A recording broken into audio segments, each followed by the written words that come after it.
Welcome to the new Overlords Podcast, a video game show where I'm joined every week by someone who didn't start the fire. It's Sema. Hello there, Sema. You're giving away what we're going to talk about. Oh, really? Oh, no. I telegraphed. I gave hints. Coming up after the break, we'll be talking about Light No Fire. So tune in. Because talking about Light No Fire is the thing we all do. Yes, we didn't start the fire. Look it up, kids. Look it up. Look up the meaning of that song. I'm not going to rant about it right now, but it's got a good message for everybody who thinks that we're living in the worst timeline, because we're not. I said I wasn't going to mention that. You tried not to. I can hear you tried trying. not to, Sema. How about, how are you doing, Max? I'm doing great, Sema. Thanks for asking. Should we talk about the weather instead, like I also said we wouldn't talk about? Or how wealth actually works in the world? No, we're going to talk about game news. Let's go right to it. Let's go to the news. Good news, everyone. And just to get me off the mic and before I get myself into big trouble, Sema, we've got new WoW news. Why don't you walk us through that? Because I am excited. So it's not exactly new news, but we're close now to the next content patch, which is called Undermined, because we're going to go to the some goblin area, and we're going to get a new raid. And that's starting the content drop is next week, next Tuesday, and then the raid will be the following Tuesday. That's close. Yeah. Yeah, so we're going to enter the hub of Goblin Ingenuity. So it'll be like a new zone. There's new factions. There's also a new traveling system called Drive, where you get in a vehicle and you go really fast. That's really all I captured about that. I know you can also drift. So I'm imagining that there'll be like race courses that you can go on, sort of like they did for Dragonflight in this patch, where you could go through they're sort of like obstacle courses with twists and turns, and if you do it perfectly, you get blah blah blah. And they so said like that. Customizable too. I guess the dragons were kind of customizable. Yes. So yeah, they are, yeah. And also what they did with Dragonflight, which was really cool, is they made it apply to mostly every existing flying mount. But I don't see them doing that with this though, because like I can't see them like a Kodo driving, drifting and drifting and burning out. And I did see someone in the comments ask, will we have car form for druids? That's clever. Car form for druids, so that you can run around going ka-chow. And Trip, who is a goblin expert, he says, yes, some goblin area, it's the Undermine. Yes, they are beneath you and nothing is beneath them. The Undermine. So anyway, that's like a whole little new thing to learn and prosper from, possibly. Like I said already, new factions, which so is that I've got the article here, I think. Is that just so what you can get rep with, because it's the old factions, right? It's Bilgewater, Steamweedle, Blackwater, and Venture. I'm guessing that there'll be new versions of that. Yeah, okay. Faction. Just sort of like there was the Argent Dawn and then the Argent Crusade, Yeah, okay. At first, like, I'm not the person who gets like overly excited about new factions. However, there is something to that, right? So like when you're going around doing questing and picking up things and you're moving your rep bar, it's just another bar to move. So there is that. Yeah. Progression can be fun. And maybe they are the same, but instead of... Well, it's same from a lore perspective, but yes, new renown tracks to progress. Yeah, maybe faction is not the right word. Yeah, renown and tasks and work and all that. Yeah. I'm kind of excited and kind of worried about the new delves. There's 2 new delves, and there's newer, higher difficulties, and then the existing delves are having their difficulty raised too, as of tier 4. So like tier 4 and above will have raised difficulty. which is fine. It's fine. S- Like they're already very easy with the gear that we have. Okay, But is it because the gear has outgeared them? Is that why? I think it's just a thing that they do.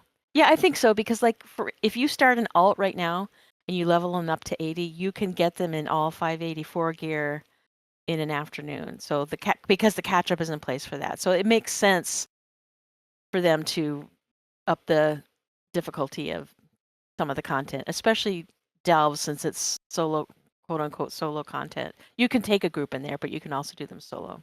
Yeah. But what I really like, I'm really looking forward to checking out is that when you go in there, you have a companion. His name is Bran, and you can set him to DPS or healing. And coming with this new content, you'll be able to also instead set him to a tank, which is I don't know how good he'll be as a tank, but there's a huge value to a caster like me for someone else to have the attention of the Yes. mobs. Yeah. Yeah, So, that could be look really forward to that. useful. Yeah. If they can hold threat, which is Right. for companion And tanks can always it tends to not work, but if right. And even if they can't hold threat, even if they can take it every so often, yeah, it will right. still help. Ping pong a little bit or like taunt Yeah. once in a while. Can you control him? Like, can you put his abilities on your bar and trigger them when you want? No, Okay. not like that. Because He's with not. companions that you can do that, then you can, even if they're bad at holding threat, you can save their taunt and trigger it when you want to. So you can like ping pong them around the room and stuff. But if you can't even do that, then, I still, if he taunts once in a while and you can, get into a rhythm where you know when he's going to taunt, that might be useful and help. Yeah. Yeah. As long as the mobs are not hitting me in the face, it's so much easier to get a cast off. Right. So yeah. Right. So even if it's 10% of the time, it'll be an improvement. Yeah. And then one feature I'm just unreasonably excited for, I wasn't expecting this. Cage of Is that- Carnage in PvP arena? No, is we get a choice of 4 new backgrounds for our character select page. Huh. Yeah. And is that Yeah, for like so- the legacy thing where you're all like sitting around a campfire? Yeah. Oh. Yeah. So you get to pick a different like little camp? Yeah. That's pretty cool. That Yeah, is pretty it's very cool. cool. So what I wish they would do Here, is new user interface update. Oh yeah, wow. I wish there was a way they could have more. Well, maybe there will be, but I would like to have more than 4 characters in the scene. But I'm not like in love with any of these options. I just love that they said they were going to do it, and now they're doing it, and to me that means there's more to come. So I don't know. It just made me feel happy. Onara and Overlook looks nice and cozy. Yeah, it looks. Yeah, and pretty similar to Fabled the one we Spring have, yeah. looks kind of cozy too. Yeah. Yeah. G- Yeah. Galagio. Oh, Galagio. Gala. Right. As So in that's Bellagio. like an undermine thing. Yeah. Yeah, that looked kind of. That's definitely got that goblin aesthetic, goblin treasure room aesthetic, and then this cultist key. That looks like Dead Mines. It does. Yeah. That's pretty cool. Yeah. Why cultists? And then the I raid, don't know, but we won't be able to go into the raid until next, week after this. And then Wing 1 will be available in LFR, I think, on that same Tuesday. So we could. And what's the see what- raid? What's the theme of the raid? What's the story there? It's 8 bosses, and they're all like goblins or creations of goblins. Okay, so it's all Undermine raid. Yeah. Okay. Yeah. So up even here at the header screen and in their intro text, they mention Xalatath. Does it really have anything to do with Xalatath very much? Oh, I don't know. Because do you see her I bet- eyes? Do you see her eyes? I think it will. Yeah. Just because she's the theme of everything.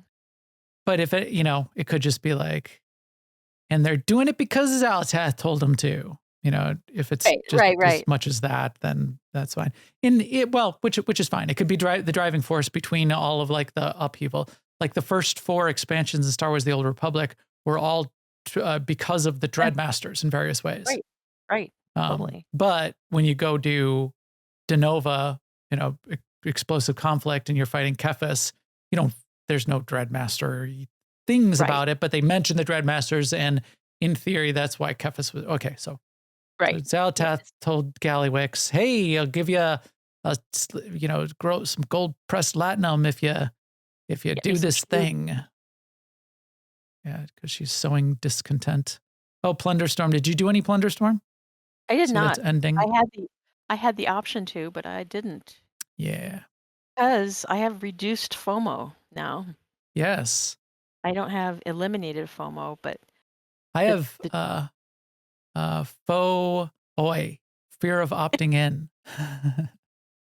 because it is specifically because of the trading post, because now I don't look at the Plunderstorm rewards and think, "Oh, I gotta get that," because, yeah, maybe someday a version of it will be on the trading post.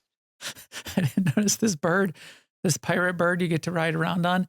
It has Yeah. a hooked a hook for a claw. One of its claws is a No, I is a didn't hooked notice hand. that.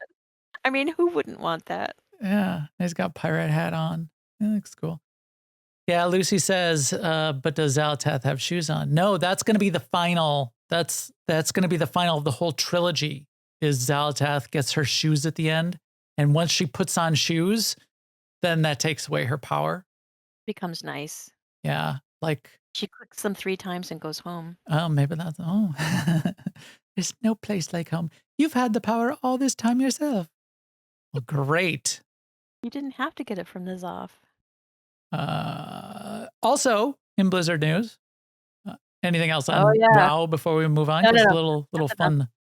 controversy that we get to talk about, which isn't that much of a controversy, but Overwatch. Blizzard's got some Overwatch stuff happening.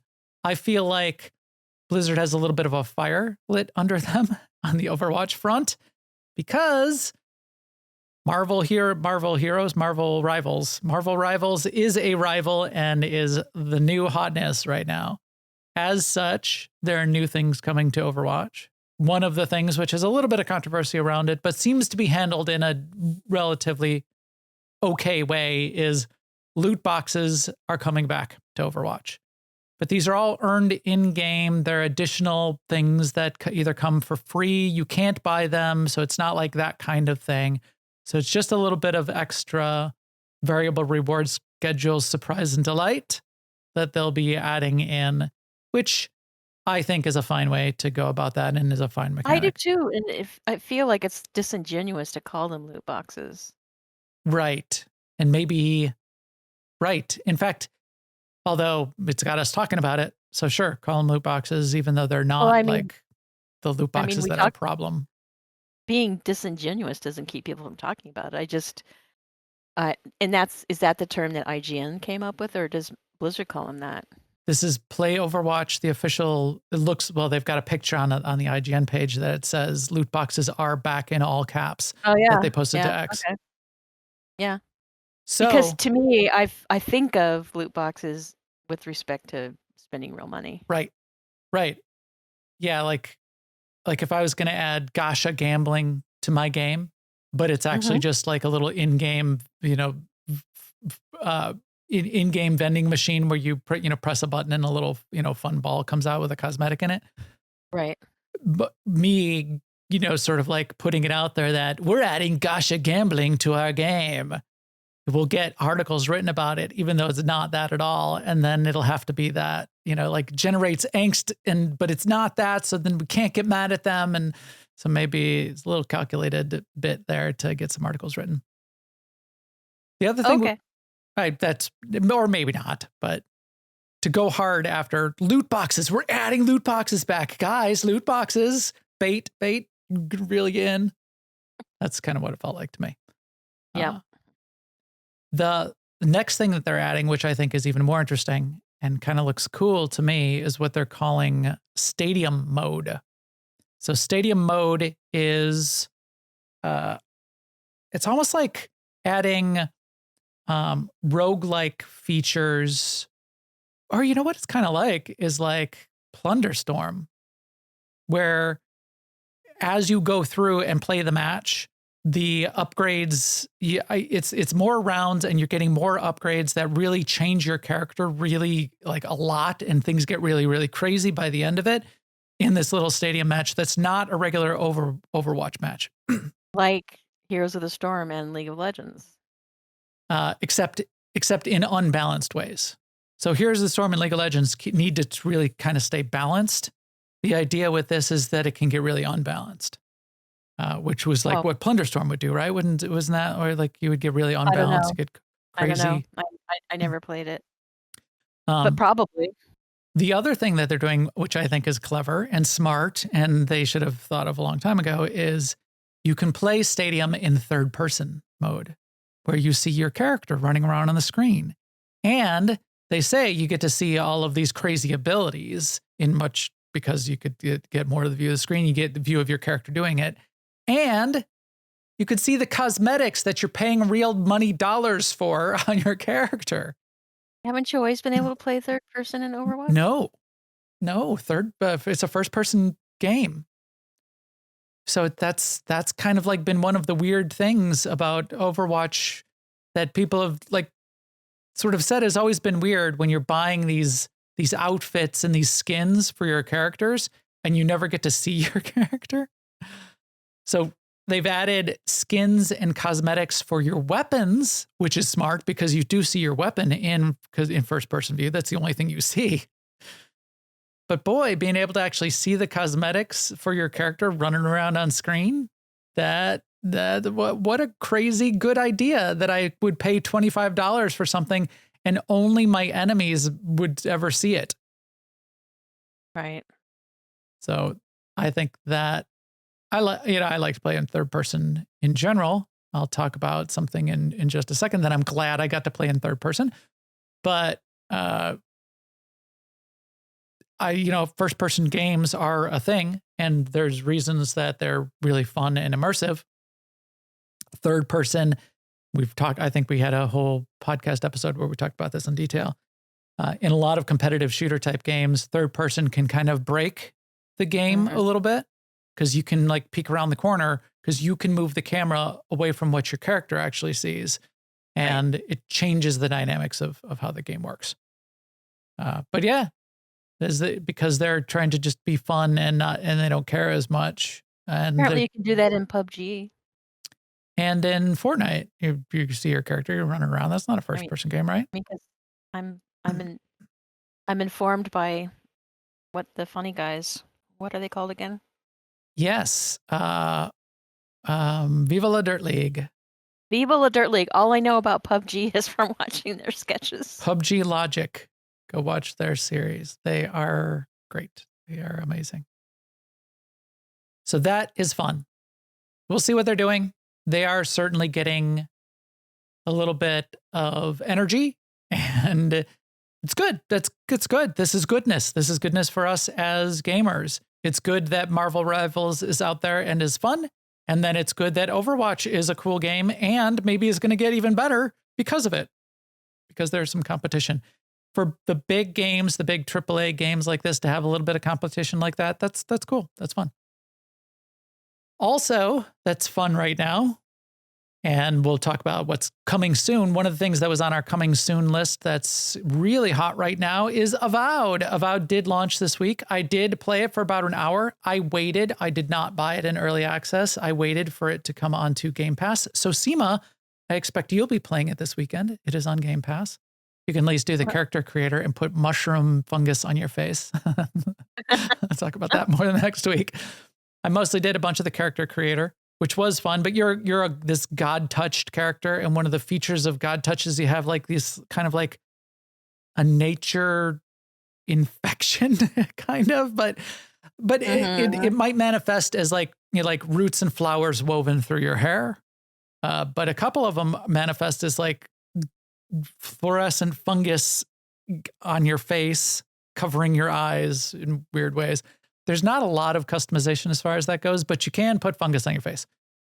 In fact, for as crazy and as good as the characters look, there was still, I don't know what it is with me. It seems because so many character creators have gone so far in what's possible in character creation these days. If anyone doesn't do all of that, it seems like they're not doing enough. They're doing plenty. It's perfectly fine. I don't know why we're not getting to the point where there's just some plugin that the player can just turn on the camera. I do know why. I go back on this because I remember I thought about this before the show and then I contradicted myself in my own head. So let me explain what I did. I want the camera to turn on. Me personally. I want the camera to turn on, scan my face, and use AI to create a character that looks like me. And then I'll embellish it a little bit. I'll put fungus in my eyes. But what I realized after I said that in my own head to myself, myself said back to myself, yeah, but that's you. That's me. That's not what everybody wants. In fact, a lot of people don't want that. They want to create a new character. They want something new and different and, get wild and for it not to be them. In fact, probably, and this is just a guess, probably most people don't want it to be them and wouldn't want to turn on the camera and to be them. I've heard people say, like, why would you play any RPG as a human character? Because there's so much to offer in terms of your imagination being, going off into these other worlds. I mean, so that's the other side of the spectrum from what you're just talking about, because they're like saying, you can do that in real life, play, an orc or... Right. Why would you limit yourself to just being a boring old human or being yourself when you could be something wild and crazy? I don't think you can be other races. I don't think you can be non-human. Well, you can be elf. You can be elf. You get like elf ears. Looks pretty human though. Right. I didn't play around with it too long. And I did try to make, and there was one hairstyle which had, kind of like a little bit more of a receding hairline. It was a little bit longer than I wanted, but it got pretty close to what's on top of my noggin right now. My right above my giant forehead here on the. Let it grow a little longer, then it would match better. I don't like it long. It really bothers me if it gets 7 clippers, 7 on the top, 6 on the back and sides. That's what I do. And as soon as it gets to about like a 9 or a 10, I don't like it at all. So zip it right off. So I wanted to give him a little bit of a haircut because he's getting a little shaggy. I like it when gone the other way. I kind of appreciate when you go into a character selection process and there's a certain look of the game and you don't have a lot of options necessarily. That's true. Right. And it frees you from the preponderance of choices that can be paralyzing. In that, let me just pick one of these characters, like Path of Exiles. I'll just pick one of these people and I'll get to play that person. Or Grounded, which is another Obsidian game. Grounded, where you're just picking one of the 4 kids and you go and play as that kid. Right. So yeah. So Shrimp is saying in the chat room, yes, you are yourself every day. So why not do different things? And to that point, why not play your character or create a character that's not even you at all? It's like acts different, is different. That's the role. That's the role playing. It's imagine you're an alien and you're a swashbuckling alien. I'm not like I don't wield magic and run around fighting people in my real life. So I still role play it, but for whatever reason, one of my things I like to do is make all of my characters look as close to me as possible. So yes, don't put it in the game companies. That's only a me thing. But it is what I want. Anyway, one other thing I thought was crazy, and we'll talk about Avowed much more next week and not as much this week, but because I'm only about an hour and a half into it so far. 2 things. I did like that it was free on Game Pass. You could play it in early access, and you could either buy the game outright to play it in early access, or Game Pass did a nice thing where if you paid the difference between like the base game and the deluxe edition, so it was like $20. If you paid $20 on top of your Game Pass, then you got the early access. Oh, okay. So it's like a way to do the early access, even if you have Game Pass, without buying the whole deluxe edition. But even that, I didn't want to do that because I was doing other things. I was playing No Man's Sky over the weekend. And I figured, why not wait? And I'm going to want the time anyway over this weekend so we can talk about it next week. But did get into a little bit. I like what I see. Not all, only an hour into it, hour and a half, and not feeling it as much as I hoped to on like the combat, but we'll see if that develops. I didn't like that I had to Google to figure out how to dodge and didn't even know if there was a dodge in the game and was getting killed in that first half hour, dying in these combat, these things punching me in the face. One of the things that we may be able to talk about next week is how your companions figure into this game and how that allowing them to tank might be the way to play the game, which I was not doing. And as a result was having like all these enemies just with perfect aim, throwing spears from 50 meters away, hitting me every single time, even when I was running, was really starting to bother me. But we'll talk about that a bunch more next week. So that'll be fun and see where that goes. The other thing that just made me smile in terms of headlines, some headline writer having fun with the headlines. This was Games Radar caught my eye. Obsidian is hot right now because looks like it's going to be good and getting good reviews and people are liking it and people saying, Obsidian, you did a good job. And Obsidian always does a good job. And we love Obsidian. So they're in their phase right now where they have the opportunity to die the hero before they live long enough to become the villain. So we'll see what happens to them in the future, in the next few years. But right now, they're the hero. So this headline was upcoming Obsidian Games, every new Obsidian game in development. Clickbait. Read our article. What does the article say? Outer Worlds. It's Outer Worlds 2. That's right. That's every new game that they're developing right now. Just that one. Like they mention Avowed and you scroll down and it says Outer Worlds 2. And that's it. That's the end of the article. It's like a 300-word article. So quite the clickbait headline there, Games Radar. Nice job. Somebody got me to click every new game. Get ready. Here it comes. Outer Worlds 2. Yes. But I'm up for Outer Worlds 2. That's got such a cool aesthetic to it. It's got like that Art Deco retro future look to it that made Outer Worlds great and kind of a fun theme to it that will be fun to experience as well. Wrapping up our news segment. Coming soon, just as we mentioned next week, I didn't add anything new to the list this week. Like a Dragon Pirate Yakuza in Hawaii, coming on February 21st. So that's coming soon in the next few days. That is getting early reviews are already hitting and out there, and they look, fine. They look relatively good, and I would bet any Like a Dragon fans are really going to have fun with that one because they always do. They do a good job with every Like a Dragon. If you like a Dragon games, you'll like every Like a Dragon game so far. And then March 6th, Split Fiction. We're excited to see where that goes. It Takes Two is the studio that did that. And this is just co-op, but it looks really well done. And I'm excited to see other people have fun with it. Yeah. I'll probably watch some people play it. You know what? Oh, Sema, I have a brainstorm. That's because that's like a Microsoft publish thing, isn't it? Is Split is it on Game Pass? Fiction on Game Pass? Yeah, look that up. On Game Pass. There's my typing voice. Sadly, Split Fiction will not be available on day one on Xbox Game Pass, according to Insider Gaming. Well, you lost us. You had us and then you lost us. That's what you get. We would have played it. You would have got exposure to the tens of people that are our audience. If only you would have put it on Game Pass. And Seema and I would have been playing it next week or on March 6th, whenever that is. Which in my head could be tomorrow or it could be in 6 months. Right. I don't know. Timey-wimey, wibbly-wobbly. And then end of March is the next thing that was on the radar, which was Atom Fall.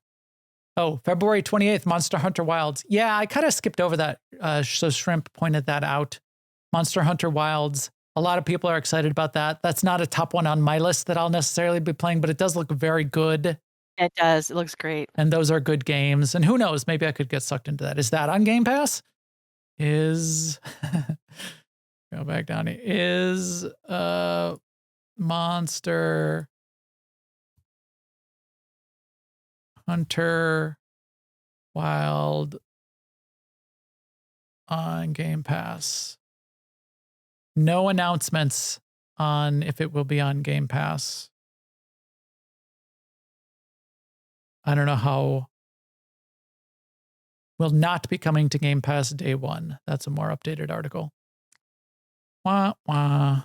Okay, so I missed that one too. But who knows? If everybody tells me it's amazing, if Shrimp says it's amazing, then let me know that I should be playing it. I'm not a huge fan of like the boss battle-y type of games, and I don't want to say Souls-like, but kind of like the boss battle-y games. But sometimes I am. Some I am. I like the Aloy. What's her game? Horizon. I like the Horizon games, and those are kind of that. In addition to a little bit of adventuring and discovery. Anyway, Adamfall. That's the next one. This podcast is brought to you by gardenindagoat.com. Garden and a Goat, go check us out. I updated our art in the store today, and we will have a couple new things that are going to be shown off in the next week. I think I even had a little sneak peek that if you were part of our Discord, you might have got a good little glimpse of this. This is a pre-preview, just done with modeling so far and a first pass on text string. And we'll be going to animation and engine relatively soon. It's our chunky, cuddly raccoon. We're going to get a couple of the reveals of the new animals that have been added. Jump in the Discord if you want to hear about how I used the golden angle and Fibonacci mathematics to sample the render target, which underlies how grass and dirt grows in our game. It's fascinating. That's what I made.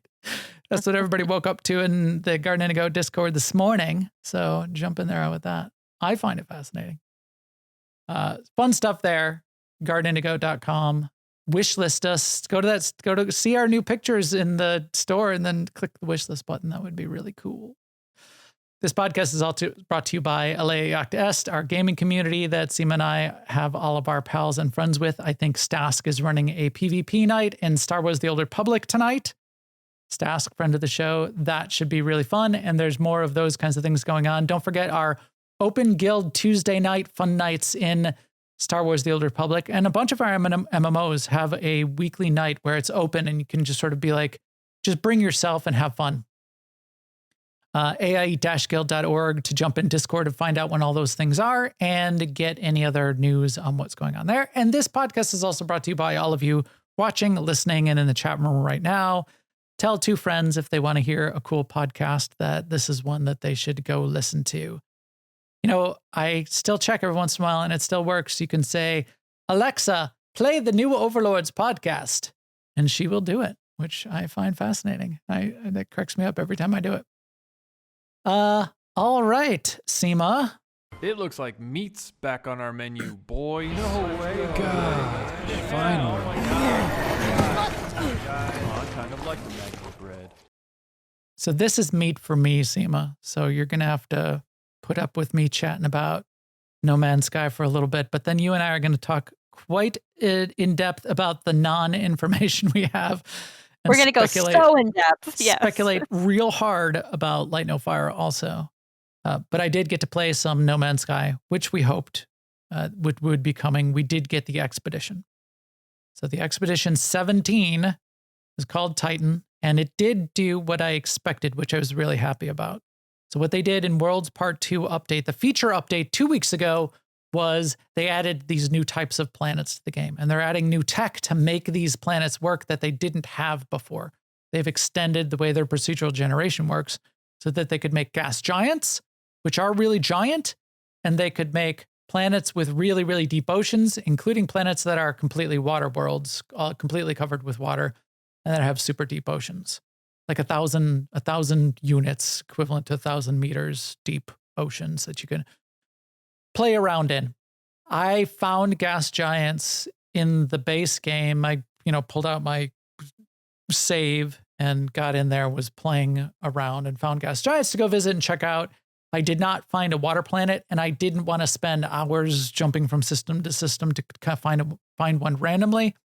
The expedition did what I hoped it would do, and what they do with these is they provide you those series of objectives, and one of the objectives is, hey, here's a planet we're going to send you to, and it's a water world, and you're going to need to go down to the bottom of the ocean, and we're going to give you the gear to do it. So that was really fun. In fact, I have a little bit of my video for that. But yeah, so Expedition 17. I love the expeditions. I talk about them all the time. It's a really great game mode where they give you a series of objectives. It's five sort of like broken into like 5 chapters of objectives. And typically the way it works is at the end of each of the set of objectives, you're going to a rendezvous location, and that kind of like ends that set of objectives. And there's between 7 and 10 objectives within each of those 5, that series of 5. And those objectives, like the very first one is because you're rolling a brand new character on a brand new planet. It says, go find your ship. It's somewhere 500 meters radius. You look up at your radar for step 1, find your ship. Okay. You find your ship. Each time you get an objective, they give you rewards. And it's typically either cosmetic stuff that you're getting that you just get for for all of your saves that you now have unlocked because you did it, or the things you need to progress to the next step. So it's like, oh, you got to your ship. Here's a personal refiner, and this is going to help you make the fuel for your ship. So now pick up some rocks off the ground, make the fuel, and now your ship can lift off. So, you got milestone number 2, lift off from the planet and fly into outer space. You got number 2. Good job, you did it. But it progresses you along. You start in this one on one of these gas giant planets, and they are nuts. I think I talked about them a little bit last week, didn't I? Yes. They are, they're giant for one. And I didn't realize how giant until this expedition also, which I'll talk about in a second. But when you start, you're just on the surface of the planet. You got to go find your ship. One of the first few objectives is get whisked away by a tornado on the gas giant. So there's it's covered in a giant storm. It's think of like Jupiter, and there's like the big red spot, but the whole planet just seems to be covered in these stormy clouds. That's what the gas giant is on the surface. It's crazy, like rocks flying in the air and gases bubbling up from the ground and pools of crystallized hydrogen and things, crystallized metallic hydrogen, salts, crystals forming out of the ground. But if you get sucked into a tornado, it yanks you up into the air and you fly around. And when you get spit out, you're now flying through the air. And unless you use your jetpack strategically to give yourself a little bit of a soft landing, I don't know how many people probably at the beginning of this expedition just died. In fact, I think people were saying, and I think they tried to fix it a little bit, where you could start the expedition and you get it's like a 20-second warm up where you're like your visor's turning on, and it's like saying, oh, it's initializing, you're starting, you're coming to the planet. You could get whisked into a tornado during that startup sequence, so that when sort of like you get control of your character, you're already falling from, the upper atmosphere and to your death, which would be unfun. But yeah, so big, crazy storms, big, crazy things. The gas giants themselves are really fun to watch and look at. One of the objectives, which I did not realize was a thing, is you could fish. So they added fishing to the game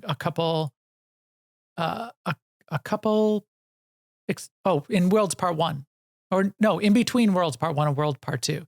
They added a little mini expansion, which added fishing.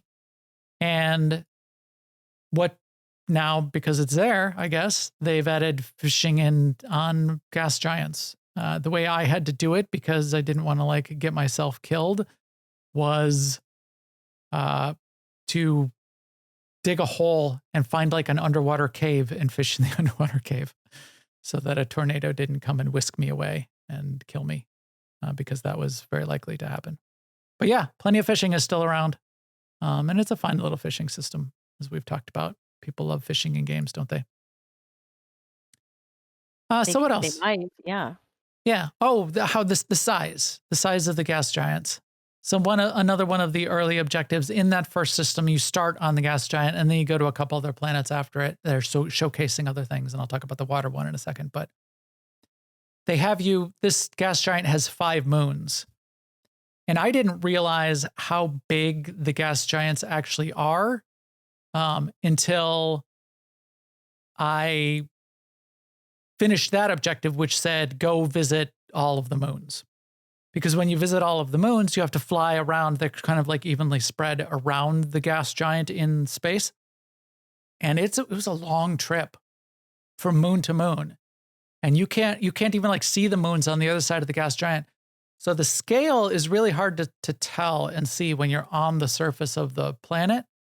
But I could really start to get a sense of it when I know how long it takes to fly my ship in between planets in general. I know how long it takes to fly. It's how many minutes you're actually flying there around in space. And it's a long trip to circumnavigate in space around the gas giant. So that gets to the reality of the tech that they've put in to allow their procedural generation of the entire surface of this very, very large gas giant planet to be manifest inside of No Man's Sky. And that's what I think we're going to experience in much more detail in Light No Fire, when the entire play area for the MMO, for everybody all playing together, is all on one planet. And in theory, scale-wise, if you're, to scale of you and your character in Light No Fire, the planet that you're on is supposed to be Earth-sized, which is 1-to-1. 1-to-1. And that's ginormous. That's unbelievably large. I mean, think how long it takes to drive from New York to LA. And that's not very much of our planet. So we'll get into that and our speculation on that in a second. But think about that. They've started to put some of that in No Man's Sky, and that's what we get to use to fuel our speculation about Light No Fire. The other thing that they did, you got a glimpse of it in this video, and then I will grab my videos of it too. I will show you the water planet that I did then get to visit, which I was happy to get to see. I wanted, as I said, I didn't go and find one in my own exploration, because you got tons and tons of these planets to go explore. There's literally trillions of planets in the No Man's Sky universe. I wasn't going to fly for hours and have bad luck, because again, it's kind of luck based. Are you going to find one of these systems that's got one of these new water worlds? I found one in the expedition, because they make you go there. They give you a navigation point and say, fly to this planet. It's right over there. So you do. And they give you a couple new pieces of technology, which really is nice. One of them is, and this was added a few expansions ago, what's called water landing jets, which allows your regular spaceship to land on the surface of the water. And then you just sort of like hover there. But then you can get out of your ship while it's on the water there and stand on top of your ship. The other thing they give you, I think that came in this expedition, was you have these, I think it's 6 different exocraft. One of them's like a little motorcycle. One of them's like a little car. One of them's like a big tractor trailer kind of vehicle, which they expanded in this expansion a little bit. But one of them's a submarine. And the way you deploy the submarine is you have to have this little platform. And the way the platform worked until 2 weeks ago was you had to have some land to place it on. It had to be underwater, but just, like on the bottom of the ocean, like off a little island, just you walk out or you swim out a little bit and you just drop it there. Well, now you can plant you can lay out a floating platform to deploy the submarine. So you can get out of your water landed ship and have 1,000 feet of water below you, deploy the floating platform and have your little submarine and get right in and go on an adventure. So that was cool. So that's one thing they give you. And then the other thing they give you is extra technology that gets slotted into your suit itself, which allows you to survive in the deep, deep ocean, in the deep dark of the deep.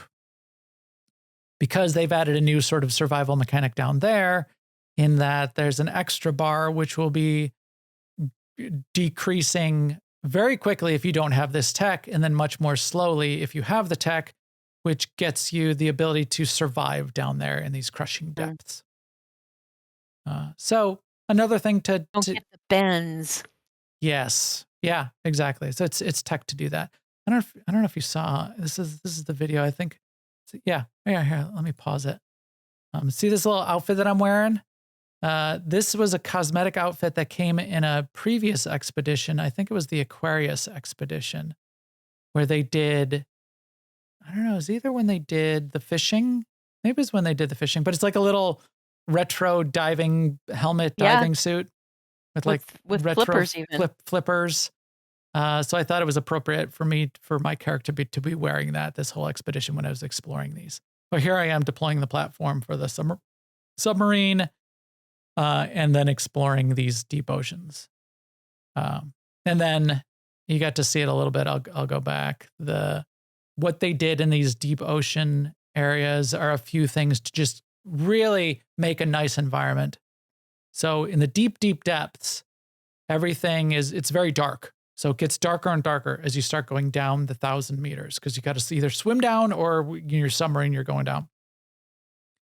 After a couple 100 meters, it's like completely black kind of darkness. And then when you get to the bottom, there's bioluminescent coral and plants and crystals and minerals all over the place.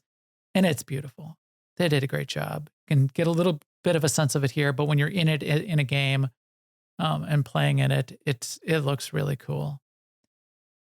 They did a neat trick with it that really adds to it, where the bioluminescence is animated. It isn't just like a piece of corals glowing, but it pulses. And then there will be waves of like synchronated pulsing across the landscape, where it's like all of the seagrass is all like lighting up in a wave, expanding outward as it sort of goes across the sea bottom. And I thought that was really cool and clever. And it's I don't know what they're doing there. There's a couple ways they could be doing it, but it's not as simple as saying, here we made a model, let's add a texture to it that animates, because it's all sort of like synchronized, and it's like really unifies the environment. And then the other thing they did, which is probably not going to be very easy to see in this video, but you can see in a couple other places, is they added these deep sea creatures. Nothing was really mean to me, but there's some like giant squid. So you see like the size of you, it'll be like 15 times the size of you, just like floating there in space. And these schools of manta ray that are 5 times the size of your submarine that are like floating by.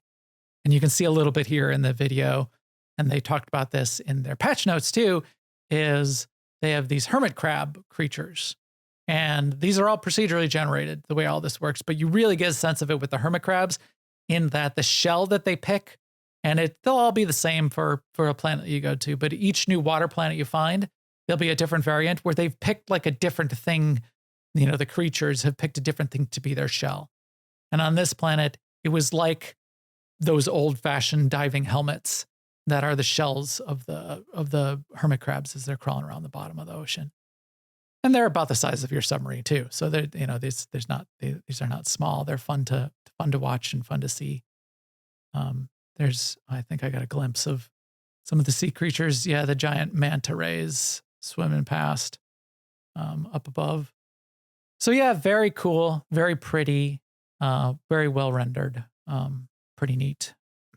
Any questions on that stuff, Sema? No. I'm just waiting to talk about Light No Fire. Yes. And now with that, this is what we would potentially be getting as part of what would be coming in Light No Fire. So Yes. you watched the so there's Seema and I were joking about what is the information we have to go on for Light No Fire. And there's videos out there right now that are like, new information on Light No Fire, which is there is no new information. Right. Right. There really isn't. So 18 months ago, we got the trailer video, and that is really nice and does hint at a lot. And that's what we use as the basis for explanation. And then you saw the interview with Sean for Worlds Part 2, just the same as I did. And what was he saying in there? It was just basically saying, it was a couple things that got people excited. We're working very hard on Light No Fire. Cool. And we wanted to share some of what we're working on, and that's what's going into No Man's Sky with Worlds Part 1 and Part 2. So like the deep water environment and the fishing.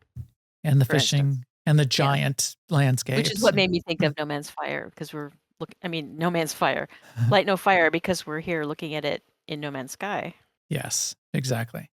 So this is adding fuel to the speculation of what we might be getting in Light No Fire. So yeah, what else? So you saw as much as I did so far, Sema. We've heard that Light No Fire is their next big project. We've heard that it's this big MMO. And as you said, it's a single procedural Earth-sized environment. That's what we're going to get, right? So the more I think about this, like he has said, Sean Murray has said that he wants to have a short marketing cycle on it, which everyone has sort of interpreted to mean that he's trying to avoid the quote unquote fiasco of when No Man's Sky first launched. Yes. And that but when you actually look at the words they've said, it's a lot. Yes. He set expectations very high. Yes. So, I mean, like he said things like the thing about it being Earth-sized, yes, that's huge. Like the biggest games out there are like 1% of the size of the Earth. Yes. Yeah. So is there, in fact, there had been a couple memes about it. The meme of the salesperson saying, "No, I don't want to oversell it here, but Earth-sized, giant. It's Yes. Sean." really, reel it back in there, Sean. But yeah, I believe though that they can achieve that. Now, whether they can fill it up and make it interesting, and Well, that is part of the problem. I mean, not the problem. That's part of the quote unquote promise, because their words, if you read what they put on Steam as part of their description, well, first of all, on their site they say it brings the depth of a role-playing game to the freedom of a survival sandbox. Okay, all right, that's fine. But then and then procedurally generated everything. So I'm kind of thinking, as you explore, maybe something that hasn't been explored by anybody yet gets created as you explore it. mm-hmm. But then they also use the words, and this is a quote from Steam, where their blurb on Steam, thick with lore, mystery, and a constant fight for survival. Like, yes. I'm very interested to see how procedural generation and thick with lore and mystery Yes. come together. Yes, good point. And I think that is a big challenge. I think that's a big challenge. Because if you I'm excited for it. Like I can see well, when we were talking about character, well, like what if they had sort of AI created NPCs that say things created by AI, so they're always different, or but they have a job of saying certain things, like you might procedurally generate the zone you're about to go into or part of a zone, and you might meet unique NPCs there, but maybe they have a job of providing a certain piece of the lore and the mystery. maybe. I don't know. Yeah. But that's one of my questions, is like, how does procedural generation work? Also, not only just with the lore, how does it work on one shared world? Right. Like everyone's assuming that it's going to be sharded somehow, and that they'll. So what? There'll be multiple procedurally generated things, and will there be like claiming and naming? Like so, Which like they if have in I No Man's Sky, yeah. right. So does that mean that if I discover a mountain, claim it, name it, that some other person when they come along, they can't also claim it. Instead, they will see it with the name that I put on it? Because That's that's what open world means to me. and that's the way it works in No Man's Sky. Yeah. If you go to So the same system that someone else has already been to and they name it, it's named that. And the creatures, you can name the creatures, and you can name the rocks that you find, and you can name the yeah, the whatever the minerals and the plants. I But also think there's going to be. So here's my wildest prediction for this game: that there's going to be some amount of crossover with No Man's Sky. some sort of like, yeah, that's interesting. Like, not necessarily that if you're a No Man's Sky player, you can somehow come to this planet and land and interact with people. I don't mean that. But I mean like you're a player on this planet, whatever it's called, and at something, according to the lore and the mystery and the story and the exploration thing that you're on, you can see like ships going by. Because there is some imagery in this trailer, kind of sci-fi. Right, like the big monolith creature with the Yes, big that glowing face which head. right, that That which could felt kind of No Man's Sky-ish. But right, and also the logo they have at the end, which is like the diamond shape with the which is the Atlas. The thing with No Man's Sky, I don't know. That the story of No Man's Sky is you're in a computer. It's like Tron. All of No Man's Sky and everything that exists in No Man's Sky that is a that'll make it harder. simulation. And the whole story is how that simulation has evolved over time, and the fact that the simulation is breaking down and it's giving you signals. The Atlas is the computer basically the AI that controls the simulation, and that's breaking down. But the lore, I mean, there's like the storytelling of No Man's Sky is very opaque and light. Right. It's like I heard one person say that um, No Man's Sky is a very big environment, but it's like shallow.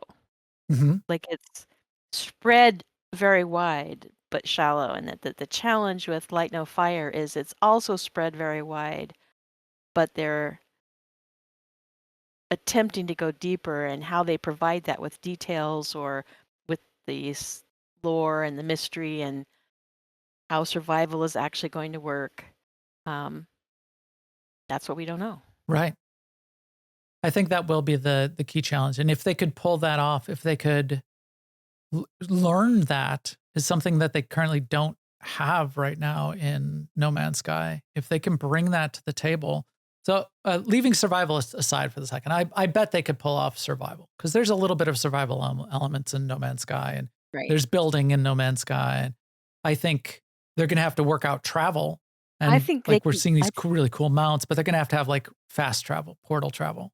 I think they can pull it off because the two terms they use, survival and RPG, have very Very wide loose. definition. Yeah, very loose definition is a better way of putting Correct. it. Yeah. So Um, I'm very confident they'll be able to pull off something survival-ish.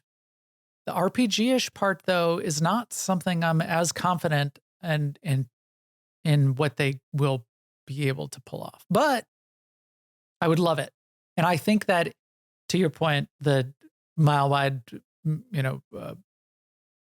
inch deep or whatever for No Man's Sky, I think that is true. And I feel this in No Man's Sky. My fun with No Man's Sky is just that start and that grind and the little bit of survival and finishing the little bit of exploration and journey with the milestones. But then that's it. And I felt that even when I went to this brilliant new environment of this deep water ocean, and I went down to the bottom of the ocean and I got down there and I looked at it and like looked at what they did with it, and I was amazed, and I thought really good job, guys. And then I was like, okay, and I guess I'm done here and have no point in really being here. and probably won't come back. Like I could build a base down there because it's fun to build, but it doesn't really do anything. Where with an RPG and with lore, it needs to do something. It needs to have, if they can bring purpose to what you're exploring and where you're going and what you're discovering, that will like really extend the whole environment into something that's big. Did you see the flash of the glider? Yes, I did. Yeah. There's Yeah. a glider just went by. So yeah, so they gotta have lore. They've got to have a reason, that and story that will then turn it into like a big MMO that you can live in, more than just. But they don't have to. I think that would be great if they did that. If it's just a big procedurally generated world with some light lore and some NPCs that you can go and do some things with, and there's like little battles that they're showing here, and like one little thing that looks like a boss fight, and some NPCs that looks like you're able to go and talk to. People will have fun with it, and it will be wildly successful. If it's just like being able to like build houses and build bases in this big giant shared open world, and just sort of like live in a sandbox. If they can go further and bring in the sort of like the MMO parts of it and have adventures and dungeons and quests and lore and story and expand on that story, then I think they've got like a whole nother thing. Yeah. Yeah. And there's so much emphasis on the size of the game and the no borders, no boundaries. I feel like that's the part that they can easily do. It's all this Yes. other stuff that would make it Yeah. a good game, really. That's in their DNA. That's their magic. And they're even like showing some of it off in No Man's Sky, and always have been. Right. Now, the procedural generation, just on that point, I don't see a ton of the wild, weird generation of like plants and animals in this trailer that you do in No Man's Sky. So I'm wondering if it's mostly just the terrain. So it's seeded, so the terrain gets generated. Right. They could be using it in any way, and they could give it, well-defined limits too. Like Yeah. plants can be green and blue and yellow and orange, but they can't be this or that, the other thing. Yeah. They can't be like the big blobby gas creature that flies around on purple wings, and like you get into No Man's Sky and it's infinite number of animals and plants and really some really weird stuff that like doesn't fit and like would potentially not fit in a cohesive world. So I don't know. And I feel like the whole sort of boast about it being as big as the Earth is also like not only the easiest part of this for them to do, but also the almost least interesting. Because like if I start this game, I'm not going to want to walk from here to France necessarily. Right. And you're not going to notice in a lot of ways. And this was one of the points I was trying to make when I talked about the gas giant. So I was on this new gas giant, and you walk around, and at the surface, and when I played it last week and got to one, it didn't feel any bigger than any other planet. Now, when I went out into outer space and I had to fly around it, I finally found that, these things are really big. But especially in No Man's Sky, where every part of a planet is kind of the same as every other part of a planet, I don't care if it's, I don't care if it's 1,000 times bigger than another planet. If I can't walk around one of the small planets and it looks the same every direction I walk, 1,000 times bigger, and it's still the same every direction I walk for as long as I would want to walk, it kind of doesn't make any difference at all. Well, and like you were saying earlier, that they have to have portals or some kind of fast travel. And I Yes. was thinking, not if you have no reason to go somewhere far away. Unless your friends are far away. What about that? Well, I mean, then we're getting to in the area that we don't know. It's like, what is the gameplay? Right. And if somebody does travel very far away, they do take a week to fly on their hummingbird that they just showed there, to fly very far away. then are they screwed because they're a week away, and if they ever want to go back and play with their friends, they have to like fly for an in-game or for a real world week to get back. I don't know. Right. I that's why I feel like there has to be portal travel. There has to be quick travel. They do it all over the place in No Man's Sky. You can build portals anywhere. Portals are kind of unlimited. Now they don't really care in No Man's Sky. It doesn't break any lore. You can drop a base in a portal with very few resources anywhere on any planet and connect it to any other base that you've made, plus any other space station in any other system that you've visited. And you can instantly go to any of those places.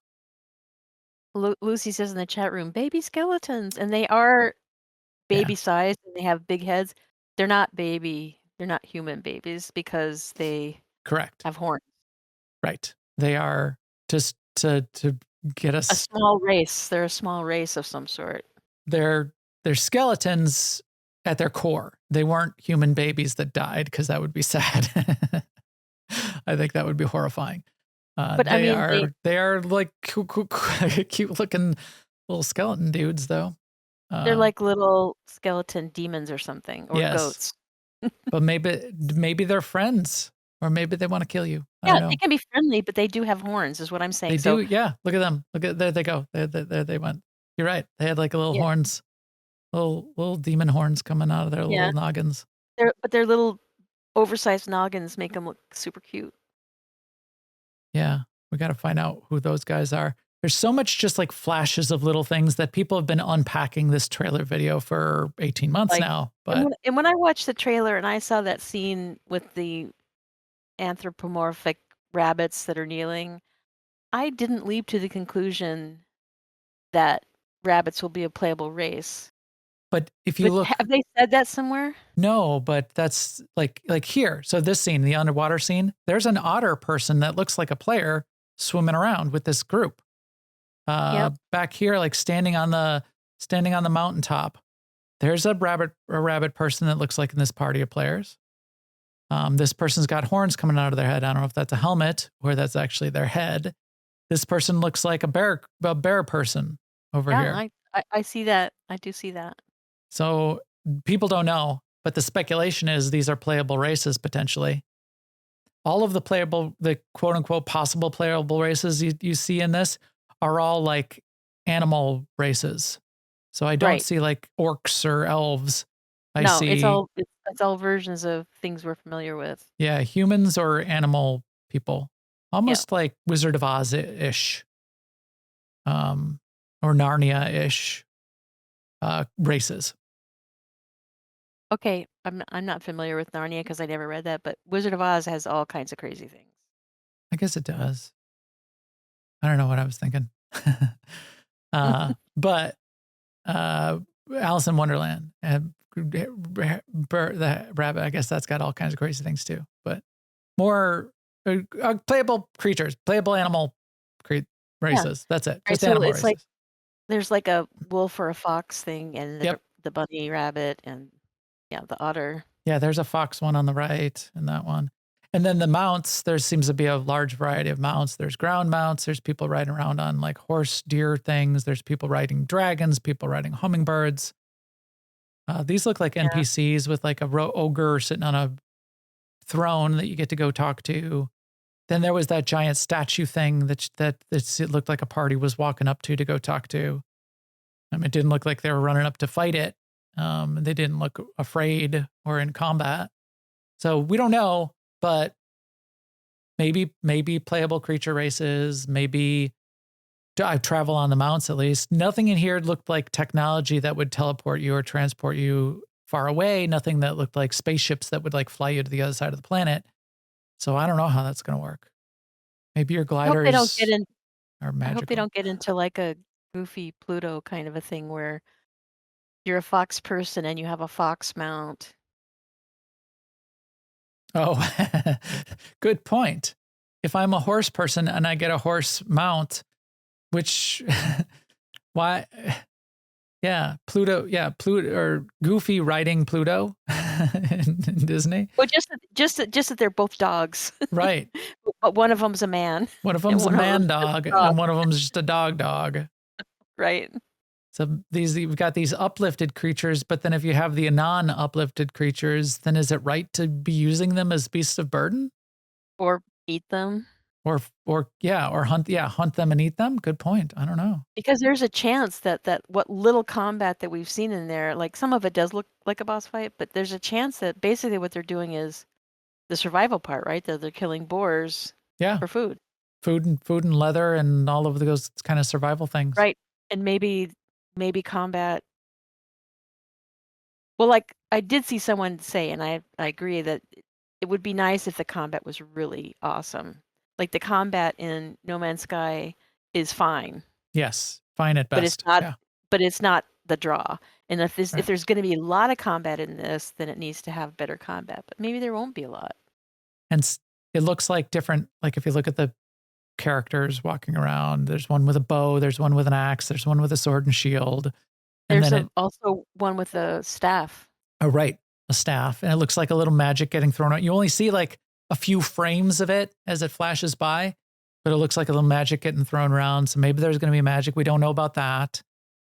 I feel like what they showed of us of the combat was just to say, yes, there's going to be combat. I don't think we should take a lot away from that. None Although, of that is in No Man's Sky, though. You have one weapon. You slot technology into the weapon to make it do slightly different things, but you have a gun and you have your spacesuit, but you have there's no like stats or roll or skill tree, zero of that in No Man's Sky too. So right. That's why I said character progression. yeah.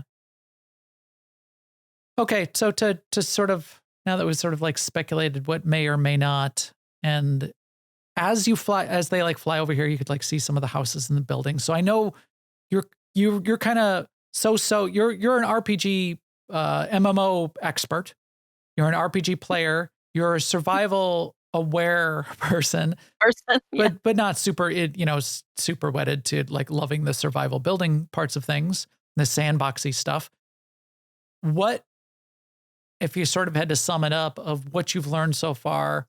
What would you want and need, kind of like frame what you want Light No Fire to be for you to want, to make this like a place that you would want to go live? Well, the number one thing is I want to know why it's called Light No Fire, and I want to know, like, even if they don't explain it right away, I want there to be some kind of sense that if I keep moving forward, I'm going to find that out. That might be a big ask, and that might be a showstopper. Well, then the show might be stopped. Because to me, it's like they seem like the kind of group that like finds a cool that's like, it just sounds really cool. Let's call it that.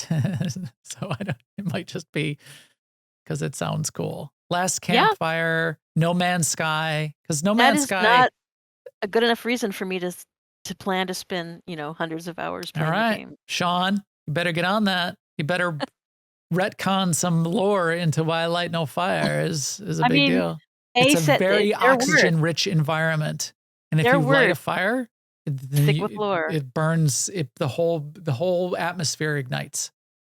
So like when I first heard the title before I saw the trailer, I thought it was going to be something like they'll find you if you light a fire. So you're threatened if you light a fire. Like recent. What's that movie, Quiet Place, where you whatever. Can't make any noise?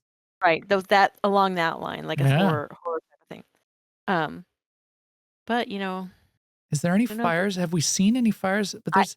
I was just gonna say that in the trailer, I don't see any fires. So, but there's like smoke a little bit.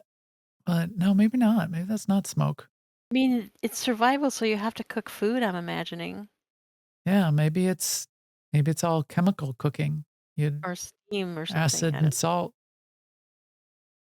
And I'm looking at these little houses that we're flying over. There's little boats in the water. But I think if you say story, I guess what they're saying is lore, like I would want in a book for the title to have some meaning for the book.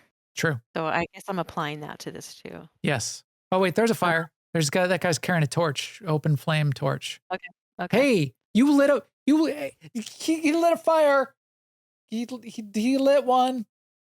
Yeah. So Also, I want the procedural generation to be fairly limited. okay. Like I don't want it to be every time you go somewhere it's different, and I don't want it to be every time another person goes there it's different. Like I want it to be permanent. Yeah. Like maybe you can change it, which they haven't really talked about anything like that. I'm okay with that, but I mean I don't want it to be sort of just like always new. The That's ma- just me. yeah, the magic of their procedural generation is that it's technically it's always the same. It's not exactly, but no, I should clarify that it is always exactly the same. If you go to the same planet that I go to and you come visit my base, it's exactly the same. If there's some weird creature that got generated there by the procedure, it's exactly the same. Mhm. If the landscape is the landscape and the mountain is this high and I put my base here, it doesn't change. There's a formula. It's a very complicated formula and it's seeded in the procedure. Well, once the procedure generates it and once that seed gets created, that's it. And also It never changes. I So don't I your don't want to be like oh go ahead. your Sorry, I cheese thought you won't get moved was just Yes. that's sort of like Yes. Yeah, I got that. Um but I also don't want to like enter the game and then immediately you're supposed to find like the best place to put your camp when you just entered this vast yes. place. That's a really good point. And I hate that in any game. I don't want to be limited in that way. Like you get one can once you pick your location, that's it. Or when it's like you've invested in and it's really hard to move. Yeah. Now in Yeah. No Man, oh look, there's like ghost creatures over on the left. I didn't even see that in that area. Anyway, there's in No Man's Sky, it's kind of unlimited. Go build as many bases as you want. Start new ones in new places. The building cost and the startup cost to start a new base is really low. And there's fast travel between all of them. So maybe some of that will translate here. And yes, you're right. I would hope that you don't get sort of like locked in or limited or make it a big investment and then find out you're in a really crappy location with no resources or whatever and no access to the cool dungeons that people get to go visit and whatnot. Well, there won't be dungeons. Like there could be open world delve, like caves to go. I kind of hope for that. I mean, if this is going to be like a place with a reason, I'm going to want places to go with my friends and go and not just like walking around, a state park. Right. You Well, I mean know, that is how do you make it interesting? But I mean, I assume that no loading screens means no instancing. No instances. yes, but I'm fine with no instances, but you could still have deep caves that you get to go to, and then there could be like sort of like boss mobs at the bottom of the cave, sort of like open world, old school open world dungeons, Right. like Right. like EverQuest style. And no one will be there ahead of you because they started in France and you started Right, 1,000 miles away. right. And there's so many because it's so big. There's like enough for every player to be alone in their own dungeon if they wanted to, or bring friends, or find the cool one that they want to farm and that kind of thing. Yeah, Maybe. so Forrester said, I would like to jump on a dragon and circumnavigate the planet even if it took a month. Totally. Like I just watched a video it was called I Want to Level in Westfall, and it was an animated video. It was 49 minutes and 31 seconds long, and it was a little animated character running from the Night Elf starting zone all the way to Westfall. Yeah. And it was like, you know, yeah, people will want to do that. And that person not only obviously did that because, I mean, I've done it a million times too, but he got all the places where you normally die and when you run into things and wetlands and Loch Modan and stuff like that. So he's not only made the cartoon, he's not only done it, he made a cartoon about it. Yeah. And a 49-minute cartoon is a big effort. Right. And people, you're right. People will want to do that. And you better deliver. If you're saying that's what this is, you've made one Earth-sized planet, no loading screens, you can go all the way around if you want. As soon as people can ever find the edge of a map and you've promised that they won't, then you're in trouble. Yeah. So That's like Starfield. You know, there are edges of the maps when you go onto the planets. They're super hard to get to, and it takes you hours and hours of like walking in a straight line, or maybe an hour. But that made people mad, even though one person did it and made a YouTube video that made everybody mad. But yeah, so be careful what you make your players wish for. I mean, to me, this is one of the main motivating factors about why games have gliders, right? Is because one of the bad effects of flying in a video game is that people can fly over the terrain that took so long to develop and paint and produce and animate. And when you have a glider, then you're doing like an active thing while you fly. You can't just like push the Right. button and then go make a sandwich or watch the other screen or whatever as well. So I feel like it's a compromise type of travel, just like Dragonflight in WoW. Yeah. Dragonflight in WoW is the glider in WoW. Right. Yeah. So we'll see. I think those are good wishes. You know, I want the survival stuff. I want, the survival building, but with purpose, as sort of I've described. So I think, it's sort of like summing it up on my end. But as I've alluded to throughout this, the purpose, I think, is what would really turn it into something to take it to a new level. I love No Man's Sky. If it's just another No Man's Sky, but all on one planet, and you just sort of like adventure around and see new things, and then they have like little, journeys and quests and expeditions. Fine, I would be happy with that. To take it to a new level, I want the purpose and the lore and the story and the adventure that kind of doesn't exist in No Man's Sky. That would switch it up. I would want the purpose for sure. And then also my friends have to come with me. And then friends, yeah. Like, can we build houses? Like, that's probably enough for today. I don't want to. We'll get into that another I don't want to another speculate time. too much, but that, I mean, those are the things that are sort of the baseline for me. Otherwise, I will just play with my friends where they play now. Right. I want friends to want to play together, but also get to do everything on their own as well, as much as they want Yes. to. I want neighborhoods, Right. but not everybody has one building, because I will play nonstop for 48 hours and like build a big building.